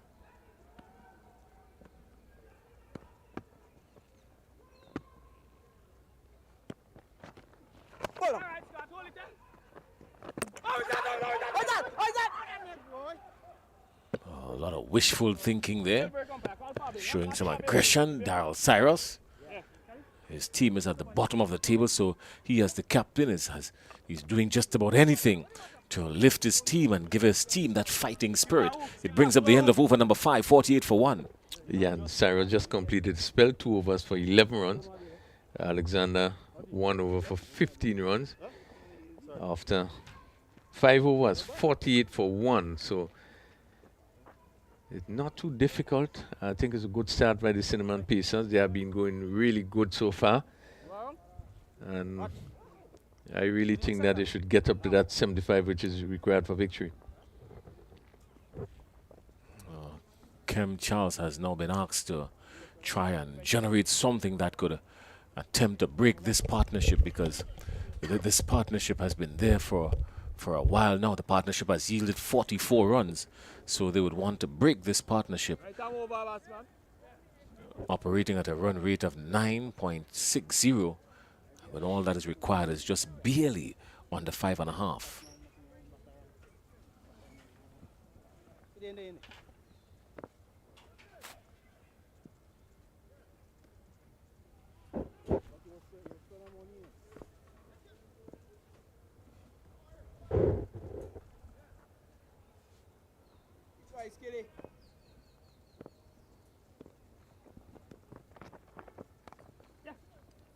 Saint-Hilaire guides him delicately so, expertly so, into the offside. They come back for the second, and some good running between the wickets. Good shot played as well.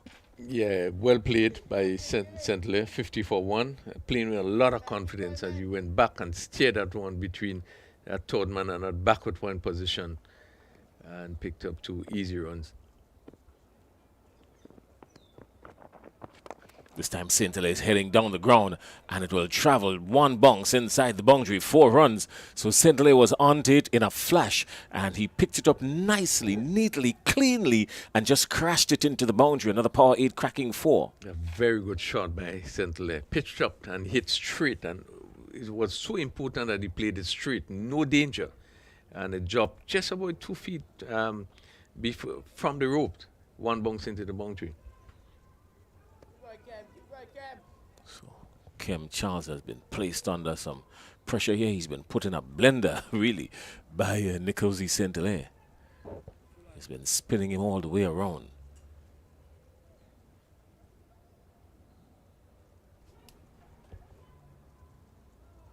Already 6 coming off of his first 2 deliveries.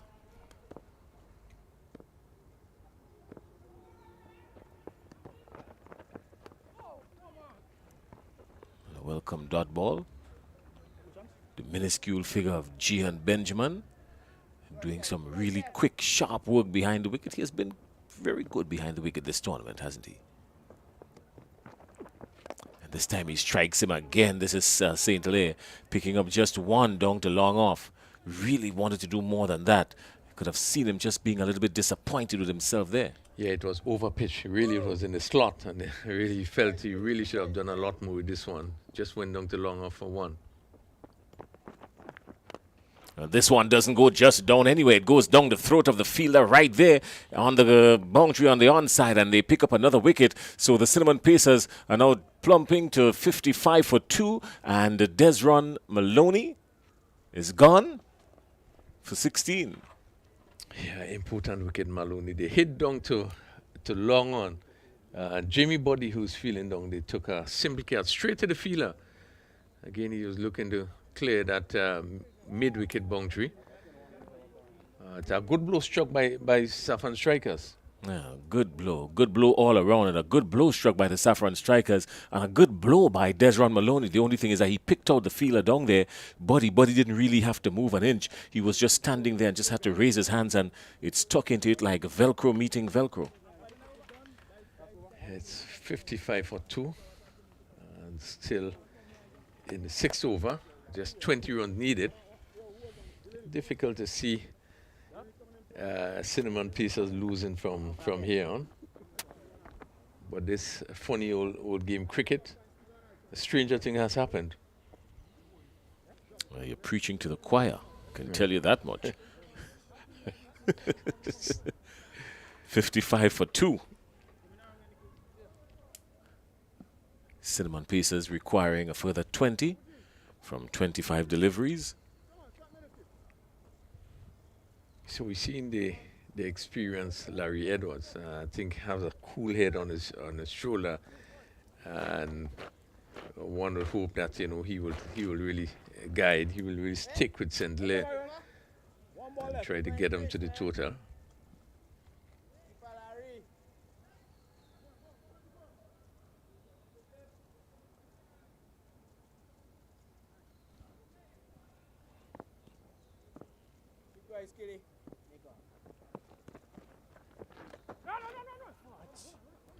There's a turn it down to the onside.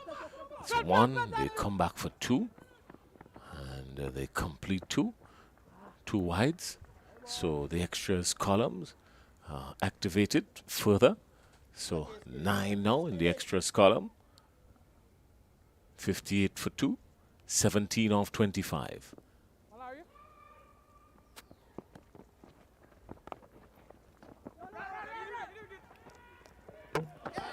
Thought of the single, and the umpire wastes no time. He was caught in no man's land, really had difficulty in turning back, and gave away his wicket. A soft dismissal. Yeah, very soft. It's very bad judgment there by St. Clair. Really, there was no need. That's close. That's close. Let's pull it back one more time. That's. He's out for sure. Yeah. He's short of his ground. Yeah.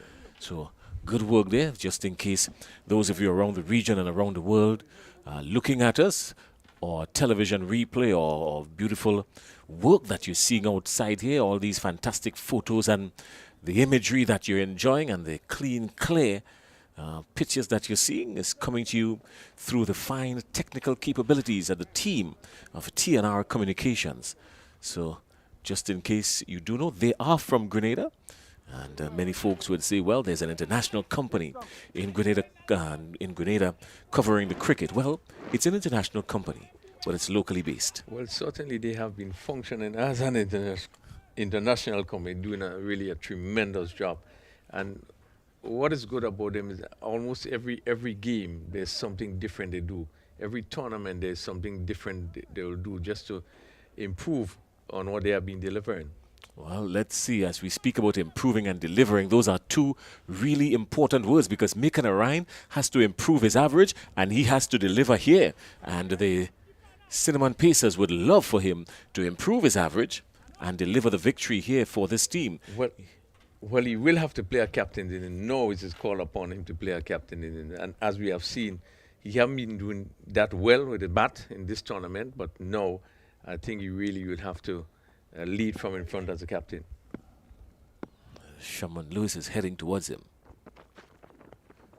And this one is wide and wayward, but some really good work by Gian Benjamin. He's a short man, and his arms very short as well. And he covered a lot of ground there to get so far down the leg side.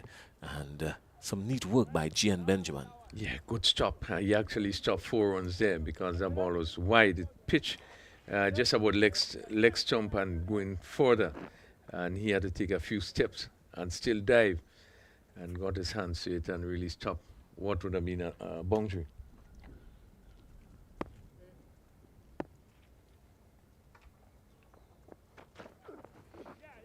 Time he's flashing carelessly and waywardly outside the off stump. Larry Edwards really don't want to do that. I mean, only minuscule amount of runs required, 15 off 23, so you don't need to give it away. Just carve the ball around and pick up some singles and twos and secure yourself with a win.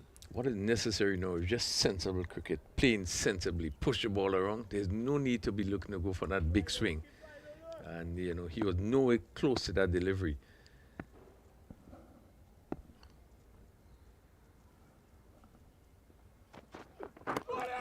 Lewis is coming with a good Yorker length and well dug out there by Larry Edward. He had to get bat onto it, even though it was angling down the leg side. Still really could not have left anything for chance. Needed to get some bat on it. Did that and picked up a single, squeezing it into the onside.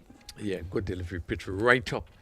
And Aaron Edwards had to come down on there and just push it on the onside. But again, good bowling by Lewis. We see him in his first over bowling very fast. Pick up the important wicket of Chanel Regis. This time he's driving uppishly, miscued it. There's a fielder running around on the offside. The catch will be taken. Yes, it is taken, and he's gone. So more wickets falling, and we did say that when these wickets fall, they fall in a flurry. So that's the end of that. Now, Bacon Ryan has been caught by Cyrus off the bowling of Lewis without scoring. And the Cinnamon Pacers are 61 for 4. Yeah, again, slow delivery ball by Lewis, and Naren really was in no man's land there and looking to on drive, only able to play to mid-on, where a simple catch was taken. But again, you know, Naren not being able to get off. But Lewis needs some credit there because he really held back that delivery. And Naren was only into the shot and not being able to get it past that mid-on position. You can see him being very disappointed going back there. 61 for 4. Cinnamon Pacers trying to get to 75 for victory. He really should be disappointed because he came in there and he didn't last as long as Williamson Fire. And he's back in the hut with a fruit of juice dismissal. So he's going to probably take a look and assess his performance or the lack of today. And see what happens. In the meantime, Che Duncan has been charged with the responsibility of trying to guide these Cinnamon Pacers home to victory. 14 required from 21. He's got 3 legal deliveries to negotiate from Sherman Lewis. Sherman Lewis surveying the territory. He has been coming in with a whole lot of fire in his first over. He's been a little bit more tempered in this over, hasn't he? Yes, he has been, I think, a lot more disciplined in this over.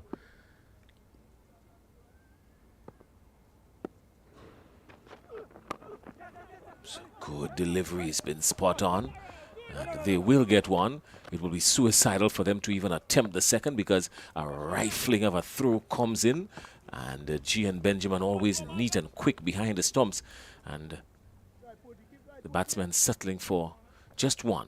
62 for 4. Cinnamon Pacers. Yeah, it'd be important for Lewis to still try and keep it tight there. One aspect that you're probably going to see Ryan John coming from the next end, they want to use their 2 top bowlers to see what can happen in the next over or 2.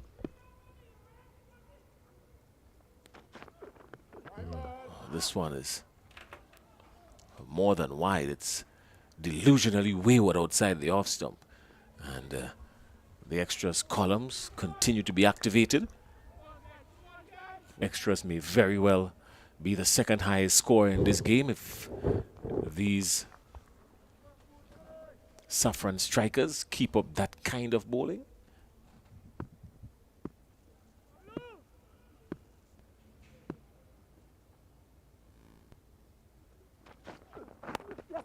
On into it nicely in total control. Well negotiated. The call is 1. They're coming back for 2, and he does hit the stumps. A direct throw, and this could be danger, and the fatal finger is raised. So the umpire, of course, not making any mistake about it, and another wicket goes down. The Cinnamon Pacers finding themselves or placing themselves in some really difficult positions. It was nicely played.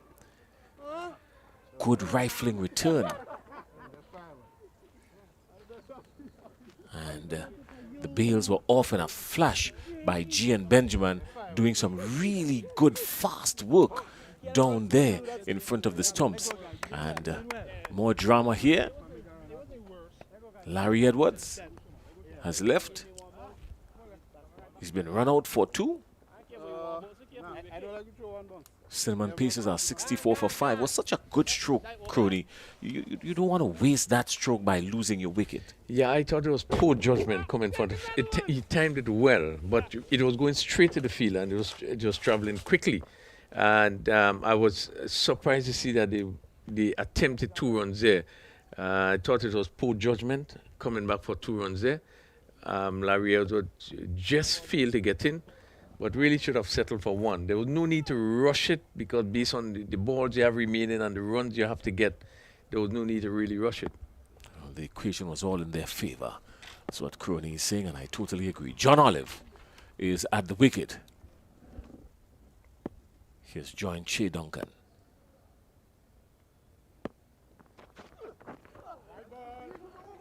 Another wide delivery. This time it was really difficult for Benjamin to hold on to. A direct throw from down on the boundary. A direct throw from, that looks like Anil Matthew, has caused the batsman to cross for another. So 3 runs coming off of that, really. Yeah, again, really ill-disciplined bowling by Lewis. Continues to bowl wide. Benjamin really couldn't get a hand to it, but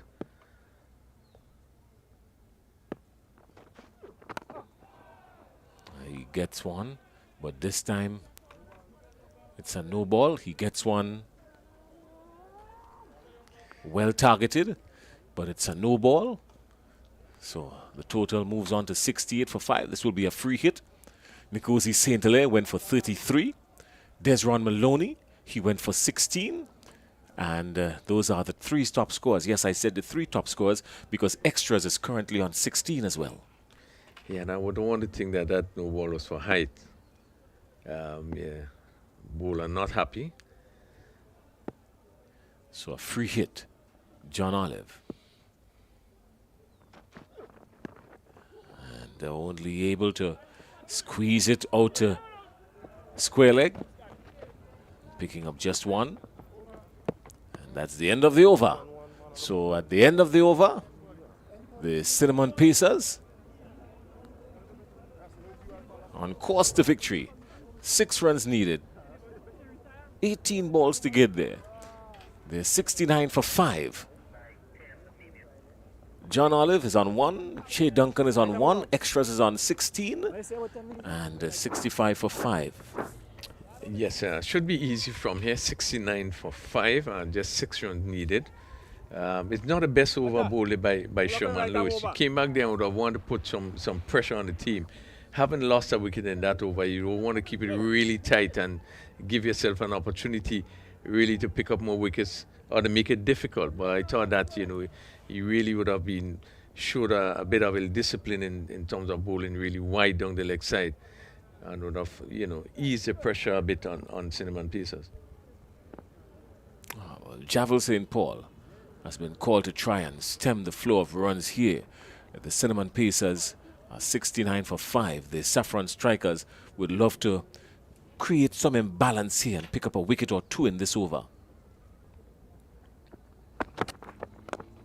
Javel St. Paul is struck firmly up into the offside. Just 1. Almost decapitated his partner at the next end, but turned out to be all right. Yeah, pitched up and dragged down to mid-on. He's not getting hold of that shot as John Olive. Just picking up a single. as they inch closer to that target of 75.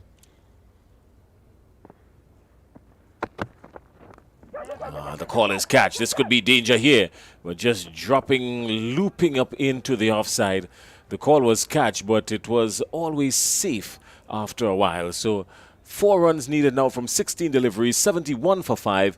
The Cinnamon Pacers look well on course here to pick up a victory. It could end in this over. There are 4 legal deliveries remaining still.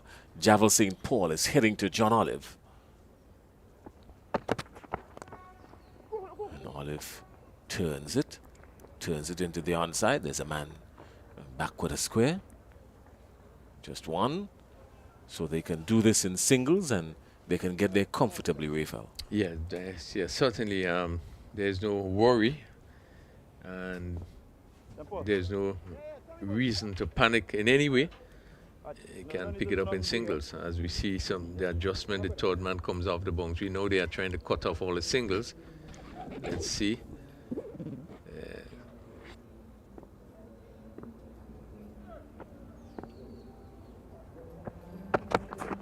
He's bowled him. His head was in the air. It was a full-length delivery. And Che Duncan using part of the bat to really play the ball. Because had he only played straight, it would have been crashing into the mid-off boundary for 4. But he chose to go across the line and his stumps were shattered disappointingly. So he should have stayed there to see the team home. But instead he was bowled by St. Paul, Javel St. Paul for 2. And Shea Duncan has crashed now.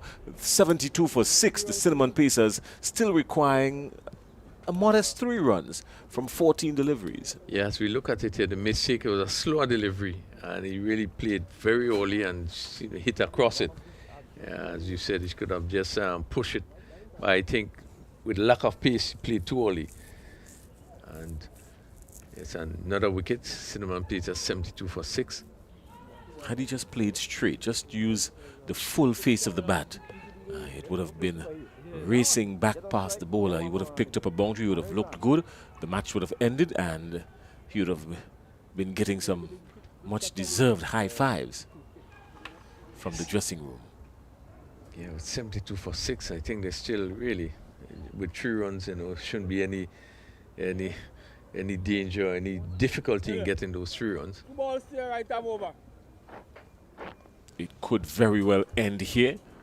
Mahid Lambert has been called in to try and steady the ship at home.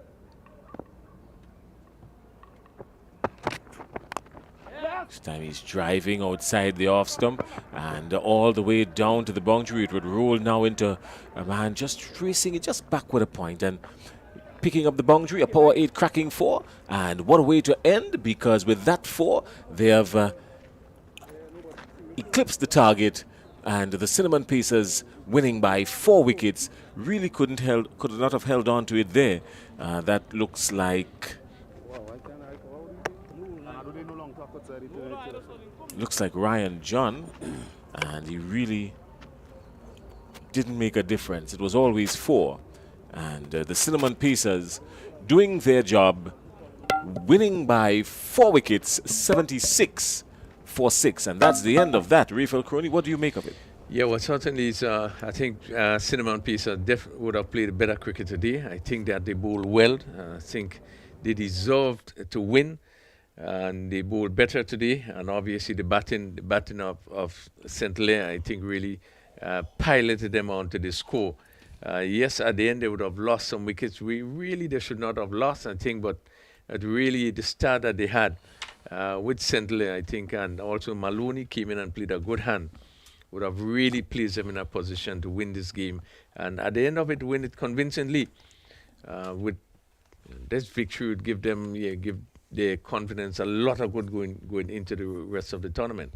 Well, they need confidence. If it's one thing they do need, and they're short on, is confidence, because they would want to win as much games as they can. We're just about halfway through now to the tournament, and with each team having to play the other twice, it means that now they have found themselves in a familiar place, playing against who they would have played before, so the adjustments can really be utilized properly. And just about everybody having the same advantage, but that would kind of even things out moving into the second half of the tournament. Yeah, but again, one has to give a lot of credit to the bowlers of Cinnamon Pacers. I think they bowled very well to keep the Saffron Strikers just to 74. It was seemingly tough going for the Saffron Strikers batsmen. They was not able to get off, and they was able to keep them to 70. I thought it was a very, very good bowling effort to bring them to 74. No, the batting 40 for one in 4 overs, and from there you would have felt that they really should not have fallen short from there. Even though we would have seen in this tournament, teams having good starts and just not being able to go on to make the sort of score that one would expect after you'd having starts like 14-4, 64 in 4 overs, and ending up with just 108. But they stuck to it, even though they would have lost some wickets coming down to the end of the innings. But they was able to get on to the score of 75, which was needed. And as I said before, they should feel very confident going on to play the other games. Well, what we have seen in this tournament so far is that the power plays determine the win-loss column, because the teams that really get off and smash it around in the power play, they go on to win. And the teams who restrict the others in the power play by picking up wickets, they do most of the winning. So the top 4 overs in this tournament so far has been a major decider. What happens inside that top 4 there generally tells the story and paints the picture moving forward for the next 6 overs. Yeah, you're certainly right. There's one other area, Jason, probably we could look at. No, we found that the teams winning the toss, all they want feel first. But yet we have seen the teams batting second. I think if we look at it, the teams batting seconds also seem to have struggled to get onto the score that needed for victory, as we've seen most times. So there have to be maybe a reason why they would want to always feel for sending the opposing team. No, I think with some minuscule scores on the board and you're still struggling, I think a lot of it comes down to temperament, because you want to be able to just take your time and score runs, especially when low totals are placed on the board. I think what happens is that when low totals are placed on the board, a lot of these teams would think, well, it's a low total, we can get it. And then suddenly, when you're overconfident, suddenly what seemed like a mole turns into a mountain, and then it's difficult to climb. But that's the story there for that. And the Cinnamon Pacers today winning by 4 wickets. Kerry's down on the ground. We've got the Power 8 presentation ceremony, and we're going to go down to Kerry now. Kerry, you've got it. It's yours. All right, thank you very much, Jason. We're here at the post-match ceremony for match number 16. Victory to the Cinnamon Pacers, as you mentioned, by 4 wickets, climbing up the table for another 2 points to them. We have Keisha Holas-Belfon, who's going to make the presentation to the most economic bowler of the match, Larry Edward, who would have, 2 of us would have went for 10 runs on economy rate of 5. And the second presentation to Larry this afternoon, 2 for 10, will be the of the match. I believe it's his first one for the tournament. Larry Edward, Cinnamon Pacers leading bowler in this effort. Larry, another victory for Cinnamon Pacers. That is 2-2, certainly going in the right direction after a slow start to the tournament. Yeah, we always believed that we could win games. We just had to get the right combinations and stuff. And, it's good to see that, we started putting things into place. And, everybody's observing that. And we're starting to play some good cricket. It is a tournament where the spin bowlers are really yet to come on show. But you have certainly taken advantage of the conditions well and leading the efforts of Cinnamon Pacers in the field. I think, it's just about, trying to understand who you up against, stuff like that. Combination, like I've said. And I guess, using that experience and everything and comes into play. Yeah, your Pacers today would have bowled well, restricting the Ginger to just 74. I must be pleased with the efforts from your bowlers. Oh, yeah, definitely. We spoke about it in the hurdle and stuff like that. We see the wicket today, we realize it's another wicket where it's pacey and balls moving around. So we figure once we get the fast bowlers bowling the right channel, eliminate the boundary balls and, on good lengths. And then, we know that for sure the fast bowlers will get some wickets for us today. The 3 teams in the bottom half of the table, 3 of them are on 4 points. I'm sure you guys fancying yourselves of getting that final or that next spot to get into the top 4.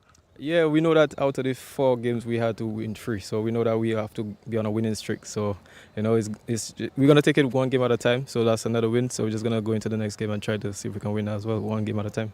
All right, well, Larry, congratulations to you, your performance and the team's performance, and all the best for the next match. All right, thank you.